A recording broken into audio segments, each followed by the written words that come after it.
Sir আপনার আমি big fan. I don't care. Sir এটার মানে কি? এটা মানে তোমার মনের পরে ভাল পাও। তাহলে এখন ওই যে পিলপিলি চলা খান স্যার।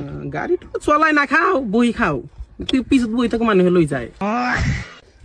এই গাড়িটা আমি শুনলাম ওর কাছে যে এটা আপনার গাড়ি। নয় মন নয়, ই মানে অভদ্র লড়াইটু। গাড়িটো তোর মধ্যে সেদিন দেখিছো তুই গাড়ি চলাই আছ। এটা কিন্তু ফালতু। আর একটা কথা, তুমি অসমে কব পারানে নাই, অসভ্য নাকি তুমি? আচ্ছা দাদা, এটা তো মই পাৰো তো। তেনেহলে এটা তো অসমীয়া নহয়, এটা অসমীয়া নেকি? অসমীয়া এইটো অভদ্র নাকি তই? অসভ্য, এটা চড়াই দিম একদম। এই কত যা তুমি? ফালতু নাকি তই? ডরা গেছে গা।